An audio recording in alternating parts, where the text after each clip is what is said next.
Hello everyone and welcome to new discussion which is on essential components of GIS.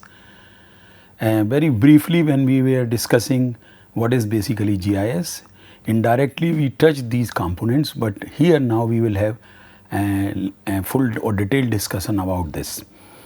The figure on the right side, we have already discussed that the real world can be segmented into different layers, and these layers represents the different types of data which we handle in a GIS platform, like point data, line data, polygon data, raster data, images data, and so on and so forth. So generally, as we know that in GIS, the data, spatial data is organized into layers. One important point which I want to mention, whenever I mention in this discussion related with this course GIS, whenever I say data, I always mean is I am talking about the spatial data. Now there are basically in different literatures, books, or on even the web pages, you may find that people are having different number of components against the GIS. But I find that these 5 components are best represent what is basically GIS or components of a GIS. Like every system will have its own component. Like if I give an example of a computer, say desktop computer will have a screen, will have a keyboard, will have a mouse, hard disk, and a processor, and many other components also. So similarly, GIS is also having components.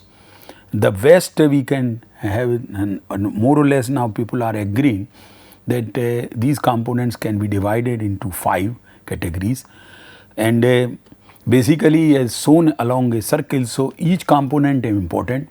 We cannot say that this is the first component and this is the second component. So that is why it is shown the cyclic thing is there. So I start from this bottom left, that hardware. You need to have, because by definition as we know that GIS is a computer based information system.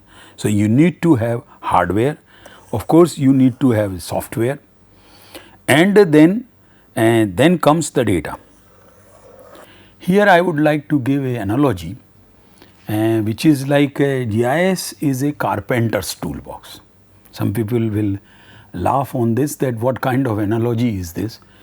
But of course carpenter toolbox is not a computer based design or computer based system, but let me elaborate on this, that this carpenter's toolbox will have only tools like software tools. So the GIS, carpenter will have the hardware tools.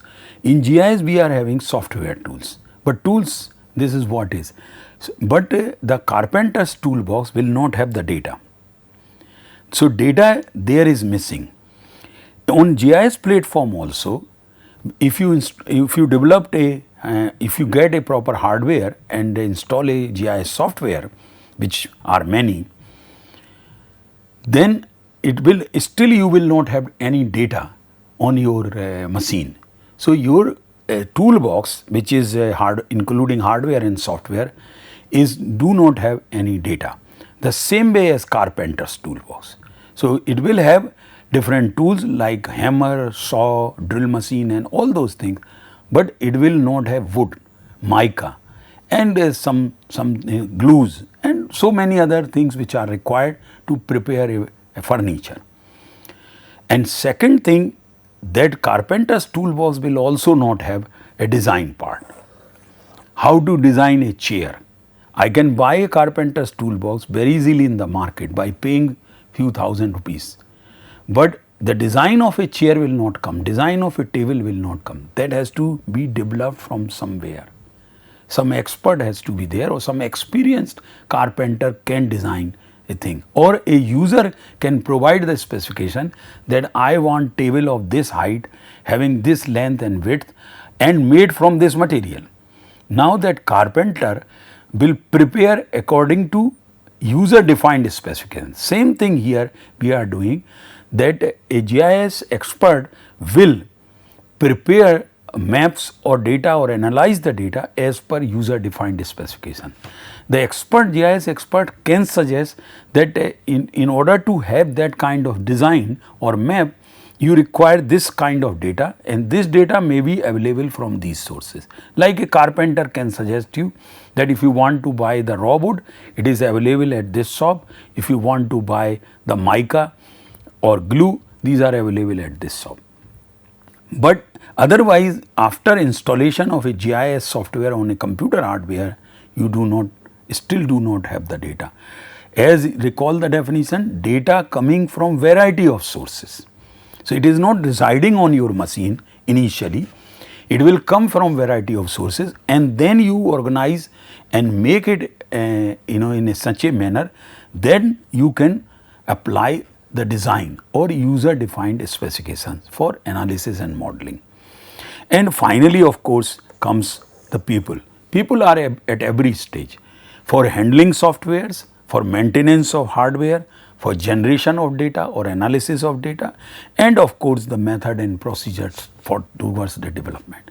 And top of these, the decision makers are most important, because they are the real users of GIS, and they are basically compelling since beginning of the development of GIS for further development of GIS, because they keep asking questions, they keep asking new products from GIS, and GIS experts keep looking either the tools or methods available within that GIS platform or in other domain.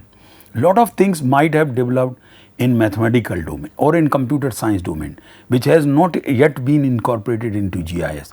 But if users are looking certain solutions, and if we know that people have already developed that kind of thing, then it can be incorporated. I will give you one very common example of this, like wavelet. It was wavelet theory. So, first it was in the mathematics, then it reached in the computer science, coding started, and now wavelet is being used also for digital image processing or in GIS, and also for data compression, which is again a very common part of GIS. So, something which is developed in mathematical domain may not directly be incorporated into GIS, but when it goes to the computer scientists, they develop, they code, create software, or they incorporate with the GIS software, and further your GIS software or whole GIS technology becomes much more powerful. So, there are many such examples where things have been developed on different domains, and then they have been incorporated into the GIS platform. Now, we will look these components one by one. Hardware is basically a computer on which a GIS resides or a GIS operates basically. Now, what it basically is, hardware can be a very high end workstation or some other machines or a server, or hardware can be even nowadays smart mobile, which is also shown in this slide. So, from a big computers or workstations or servers to your mobile, all kinds of hardwares now GIS softwares are available, or custom designed GIS softwares are available, which can work on these different hardwares which is available today. So, GIS can run on a wide range of hardware types, from centralized computer servers or to desktop computers to smart mobiles, including now even smart watches. Some stripped version of GIS or very small utility of GIS is available, standalone GIS or network based GIS, and then you use the GIS.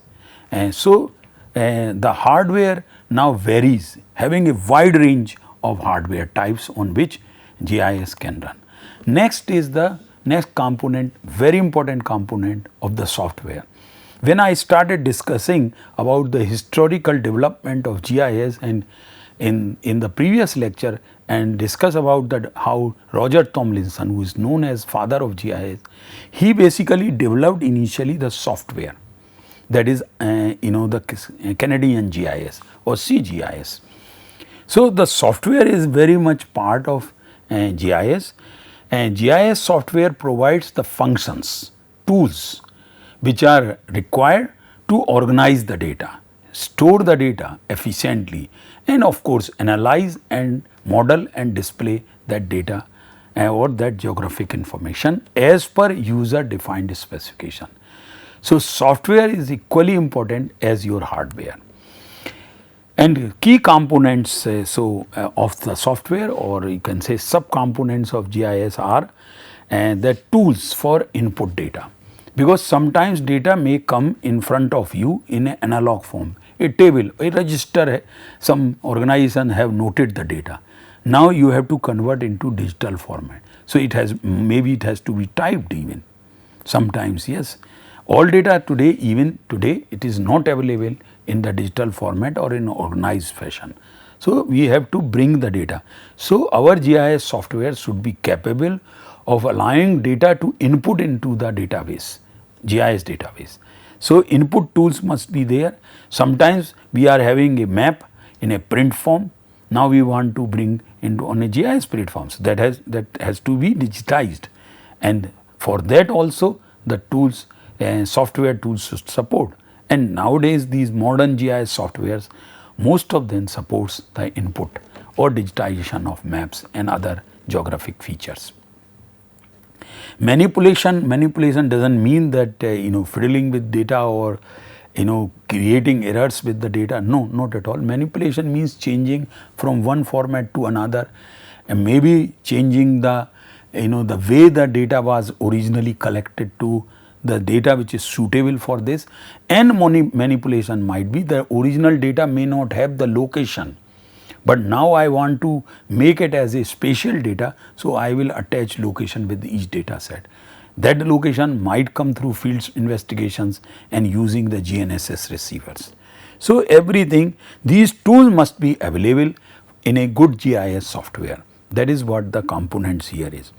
Database management system, each GIS software either will have its own database management system which can be used, but for large data analysis, or when you are having huge amount of data, and then probably, or people say big data, then you have to, maybe sometimes you have to resort to the external DBMS systems like Oracle and other things. So if I give an example of ArcGIS, which is ESRI, ESRI, Environmental Science Research Institute, is a private company. Commercial product is nowadays called ArcGIS, and ArcGIS supports to a large extent its own database management, and it is having own system. But if data is very big, then you would find limits within ArcGIS, so then you have to resort to some external GIS or database management system, like I gave the example of Oracle and its other. Also the software, a good GIS software should also support the query. Once the database is there may be query of one type today, but tomorrow some other user may raise a different query from the same data. So we need to efficiently retrieve the data, and that can only be done if data has been organized in a proper manner.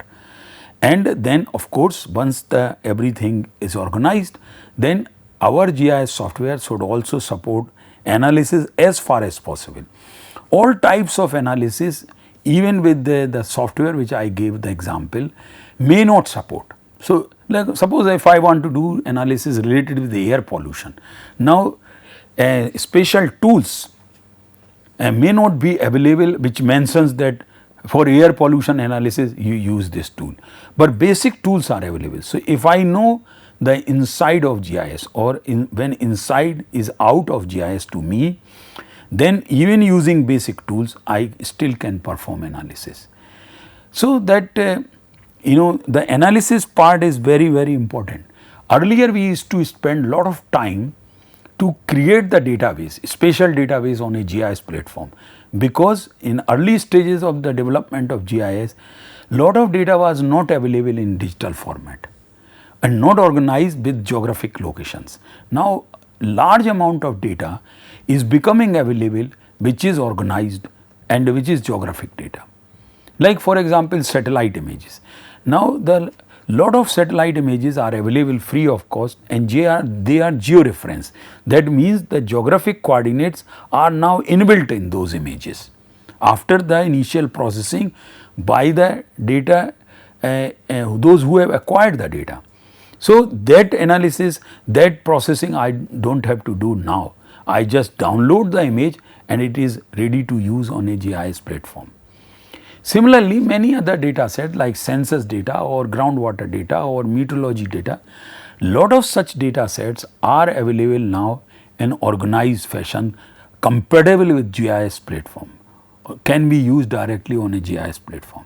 So that now instead of spending time of organizing or creating a spatial database on a GIS platform, now we can spend more time on analysis, because analysis is really the part where we should spend lot of time and learn different tools and techniques, and analysis which is being done in other domain may not be today in GIS. So, we should try to incorporate how we can perform such analysis on a GIS platform.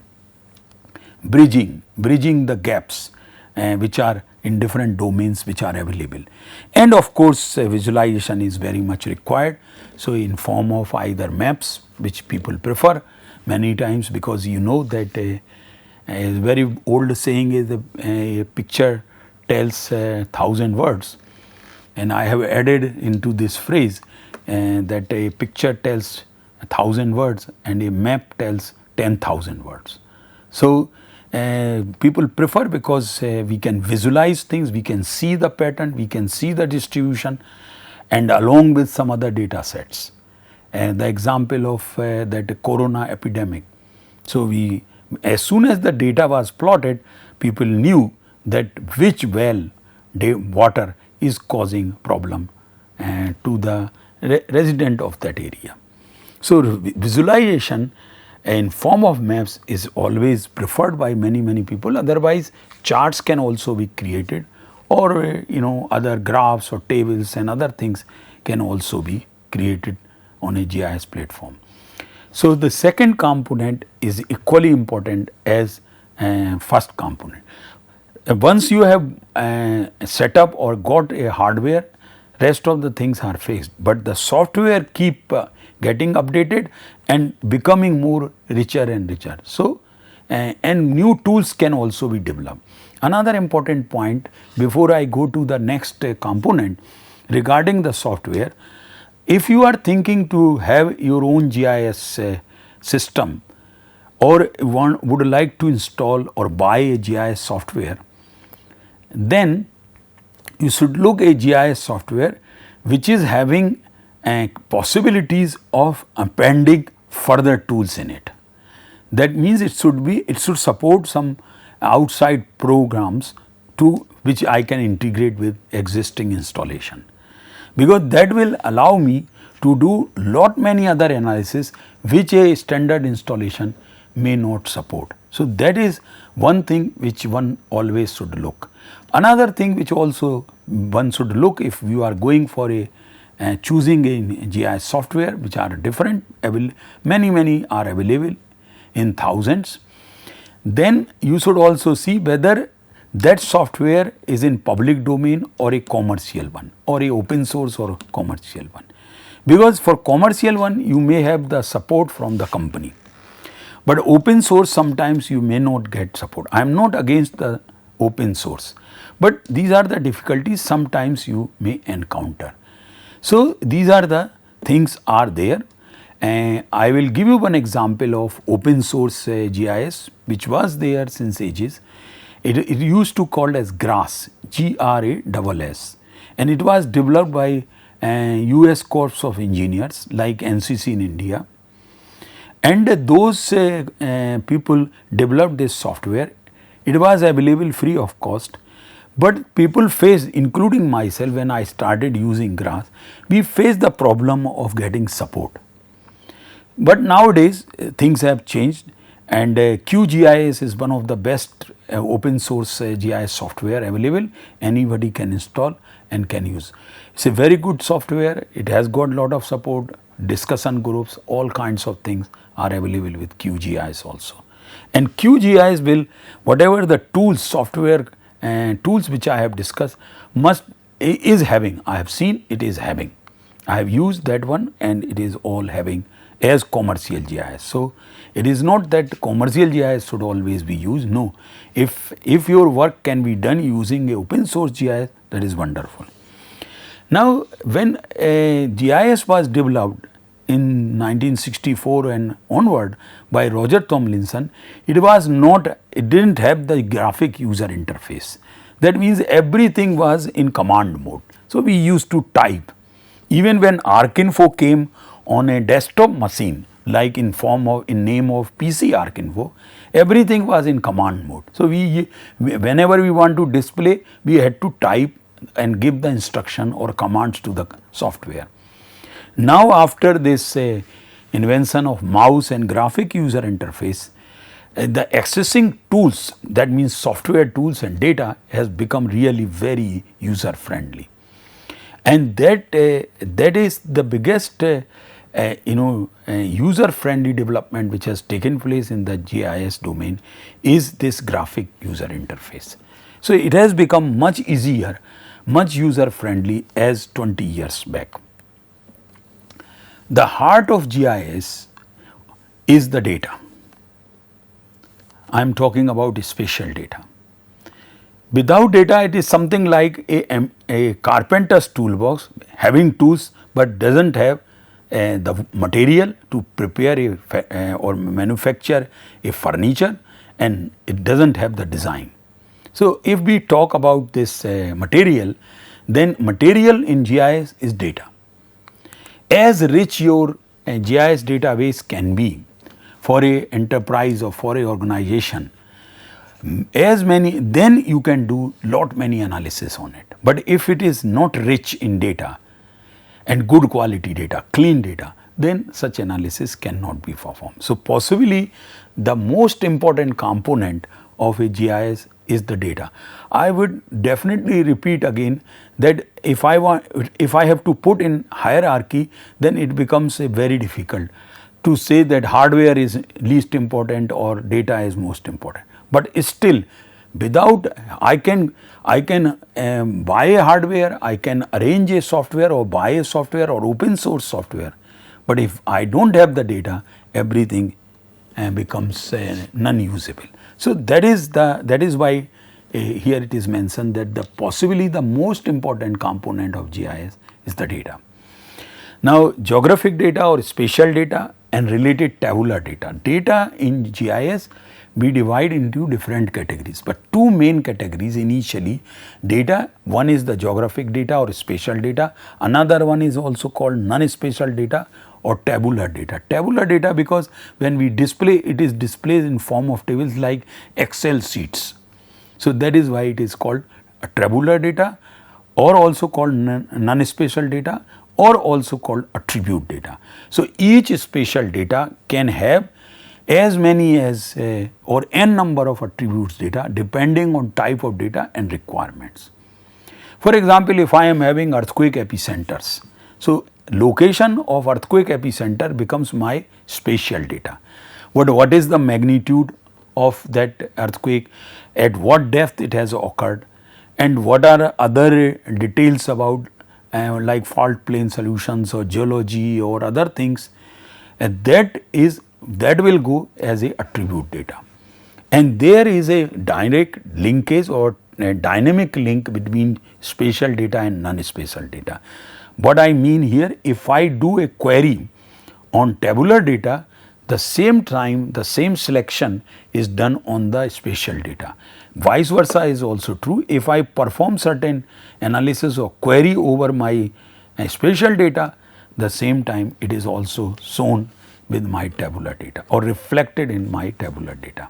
So, that is these two data sets, one is spatial data and non-spatial data, they are integrated in a manner that they goes hand in hand, and whenever I want to use it, one data or query one data, another is automatically is also queried. Now, data can be created by ourselves going in the field or collecting elsewhere, or can be purchased from a commercial data provider. So, lot of data now also available through companies which which collects the data, organize the data, and they make the data GIS compatible. Or nowadays lot of web portals are available which also provides data many times free of cost. I gave the example of like remote sensing data, satellite data of various satellites of various countries on daily basis it is available. As soon as the data is acquired by the satellite, let me give you an example like Landsat 8 series. As soon as the data is acquired in 10-15 minutes time, automatically that is available for download, and that too in a organized manner. Organized means it is already geolocated or georeferenced, and it directly you can bring onto a GIS platform. And there are satellites which may provide data on daily basis or hourly basis, and that too in organized fashion. Many times you can download free of cost.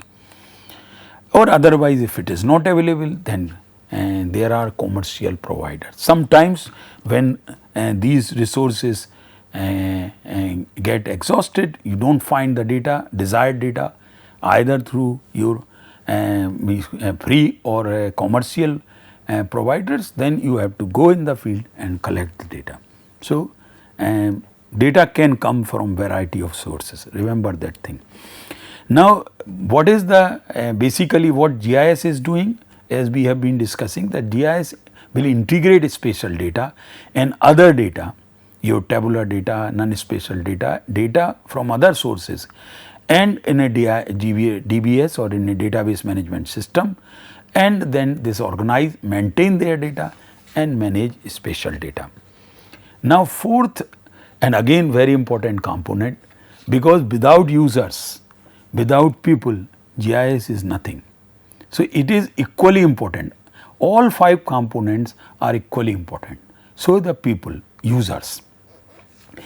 GIS technology is limited without the people who manage the system, who run the system, develop the tools, develop the bridges between different domains, mathematical domain to GIS, mathematical domain, computer science and to GIS, and many other disciplines. Somebody might have developed a hydrological model to predict discharge on a river stream.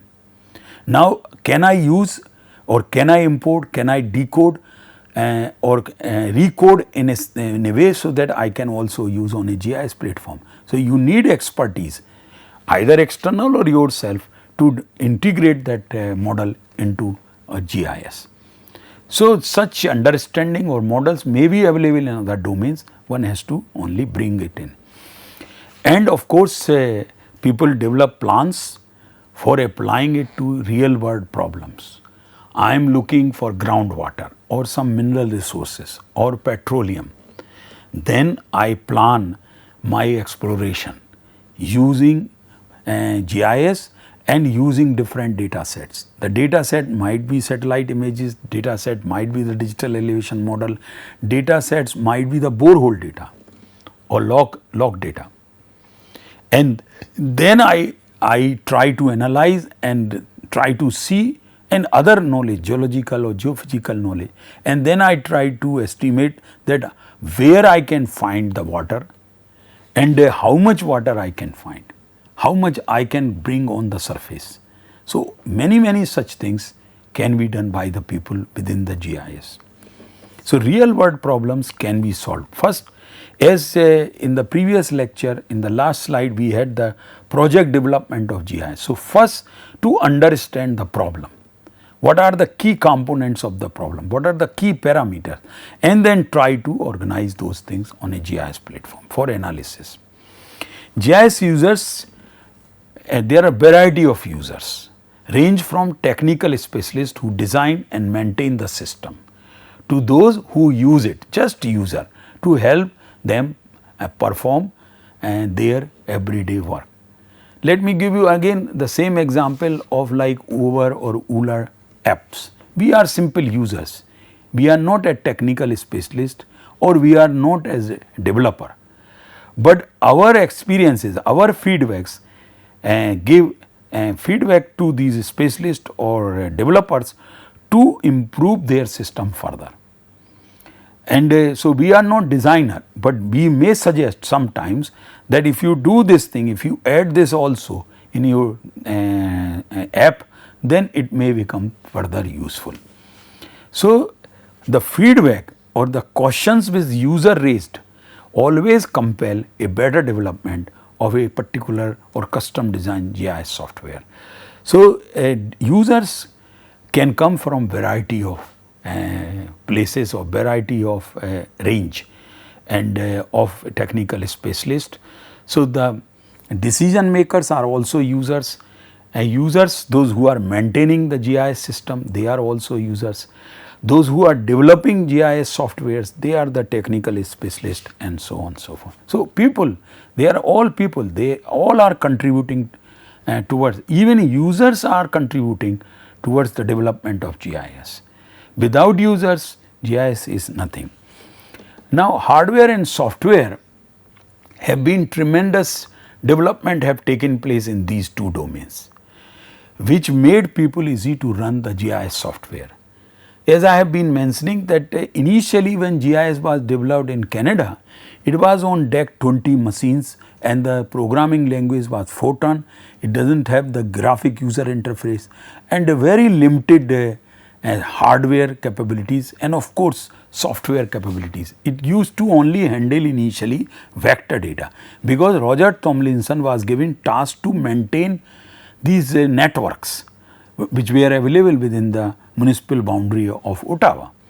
So, he developed only that, but later on the vector data, along with vector data, raster data handling also became, and now lot of variety of data can be handled on GIS. But these two major things, vector and raster, and of course non-spatial data. So, vector and raster comes under the spatial data category and attribute data comes in non-spatial category.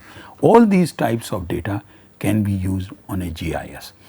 So, the development as today, if more development takes place in computer hardware, which is happening almost every day, after some times that is percolated into the GIS. Same, more software tools, better language, better programming, more efficient programming is done, and then that also percolates on a GIS platform. Let me give you an example. I have already mentioned that initially the GIS was developed in Fortran programming language. Nowadays not many people use that language. Later on, like if I take the example of this ArcGIS, ArcInfo was developed on a Unix platform, and that visual some different languages. Then they started using this, initially it was on C++, then they started using Visual Basic. And nowadays there is another language, Python. So, lot of development which one can do on Python can also be integrated and onto a GIS platform. So, a particular software can have has been developed on a particular language, but it can also accommodate the development which is being done or has taken place in other different languages. So, if somebody has developed a tool, software tools for GIS analysis in C++ or Visual or Python, can be integrated into a current GIS software like ArcGIS and many such software. So, the development which takes place in hardware and software domain is coming directly into GIS development, and GIS tools or GIS technology is enriching from these developments on daily basis. And last point here is the people are main component for the successful GIS. Successful GIS means having installation, having spatial data, and now I have started producing through my analysis various scenarios, various results, maps and other things. Then only it would be called as successful GIS. And last component in GIS are the methods. The methods, because this is these are the algorithms. There might be some algorithms, there might be some equations or some models already developed in different domain. All those can be incorporated may not be today, but after developing better understanding between GIS developer and a domain expert, and these methods can also be incorporated into GIS. So, a successful GIS basically operates according to a well designed plan and business rules, which are the models and operating practices unique to each organization. So, depending on for what purpose GIS is being used, for which the models and operating practices will be developed, and accordingly then successful operations of GIS will take place. So, suppose if somebody is working for a company which is related with the development of highways and roads and other railway tracks, so they will be using GIS only for that purpose. But if somebody is working for a organization which is exploring the natural oil or gas, they might be using the same GIS software, but their data set might be completely different, and their methods, approaches, operation practices, business rules may be completely different. So, the software hardware might be same, but users, because the applications are different, users will develop their own methods and analytical tools to fulfill their own organization requirements. So, any organization has documented their processes, plans for GIS operations. If I install GIS software, like I gave the example of say ArcGIS or QGIS, everything is installed, but whatever the tools which are available.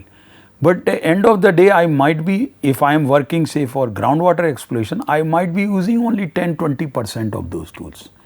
But the same software installed, if it is with civil engineer, he might be using different tools, maybe again 20-30%. So, that documentation can be done by different organizations, different departments for their own purposes, so that it can be used by the future generation people, that this software and these tools are specific to our organization. And these documents address number of questions about the GIS methods, number of GIS expert required, GIS software, hardware, process to store data, and what types of DBMS and more. Because a big enterprise or organization should follow certain business rules, and among these rules are documentation. So, that a employee today is working for a organization, tomorrow he may leave, some new person can come. So, it should not happen that that person is gone, so everything is gone. No. If it is very well documented, like along these lines, the number of experts required for a certain project, what are the software, what are the hardware and processes to store the data, what type of DBMS and methods, if everything is documented, a new person can adopt very quickly and can work on this. And a well designed plan will address all these questions. So, everything, if it can be planned properly, then it becomes really a successful GIS. Now, these we have been using word GIS thematic layers and data sets. So, I will spend few more minutes on this, that GIS organizes geographic data into series of thematic layers and tables, and the data in a GIS are reference to geography, that is their spatial location. They have the real world locations, that is again in geographic coordinates, and could overlay one over another. Sometimes the term geospatial data is also being used. So, geospatial data means spatial data means having geographic location. I earlier mentioned, so very quickly I will cover these 2 points, that two main components of the data, or two types of data which we handle in GIS, two main types of data. One is the spatial data, which is having geographic location, and we can answer a question, where is it? So, whenever there is a question related with location, that will come through spatial data. And if we have a question like what is it, then that will come from the non-spatial data. So, GIS data can be divided into two main categories, spatial data and non-spatial data. Spatial data can answer questions related with location, and non-spatial data can answer questions related with what it is and so on and so forth.